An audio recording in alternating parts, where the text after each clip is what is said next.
All right, we are live. It's Chris and Brian here from Resolve Technology. In today's Ticket Talk, Chris wants to talk a little bit about something that we're seeing. It's like these things repeat themselves over time. Like DocuSign used to be a big phishing type of email because people like to sign documents electronically. This started a few years ago. We used to get a lot of DocuSign type of spam and phishing emails to try to harvest credentials and things like that. And then it went away for a while. Most of the spam filters were picking up on it and could tell it wasn't legit. But just recently, Chris has seen an uptick from clients. They're noticing DocuSign type phishing emails. So we want to make you aware that. Maybe you can point out a few things from this one here, Chris. Yeah, it instantly, I see the display name is Shared Document Hub, and then be mindful of the email, ivat@ivatcenters.org. What's this regarding? Because they can say a bunch of mumbo jumbo, like they're using the domain name of the client, assigned from industry, blah, blah, blah, e-procurement. They can make it look official, especially in the age of AI, where you're not getting these emails that lack English. You know what I mean? Yeah. They're looking more and more polished, I guess you could say. But another reason that we see a lot of these is because filters block HTML attachments that the usual attack vectors are sometimes blocked. So what they do here is they embed a link in this little retain signed document button, and it will redirect you to a Microsoft 365 login page. It's just a run-of-your-mill credential harvesting, but it won't be the proper Microsoft URL.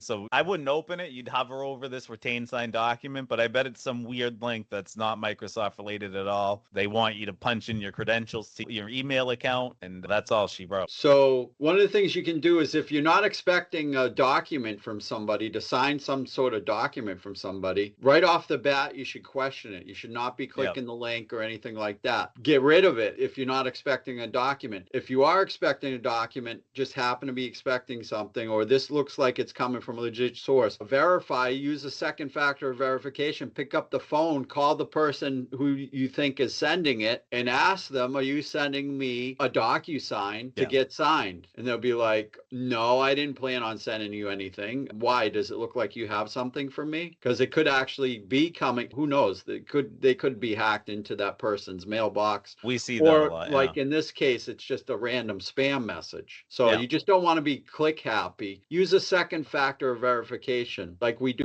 tell clients with financial wiring money and things like that. Same with these documents. Just make sure that person is sending you something. Go ahead, Chris. Yeah, no, there's that. Another thing is too, stuff like this, because there is legitimate bank institutions that, or anyone in accounting, say, APAR mailbox might see stuff like this from banks that kind of look like the splash page, but it won't be, it'll be verify your secure encrypted message here. TD Bank sent you a secure encrypted message. It's usually some kind of HTML attachment, some legacy system, but it would look like this screen, and it would you'd open it, you'd type in the password, whatever means of authentication they set it up with, but they're trying to mimic some of those older legacy systems that are legitimate. Yeah. So be on your toes for the DocuSign because it's coming back around. Yeah. And if you're not expecting documents, don't click, delete the email, talk to your IT people if you're unsure, but pick up the phone. Pick up the phone like the old days and verify. All right, Chris, thank you. All right. Yeah.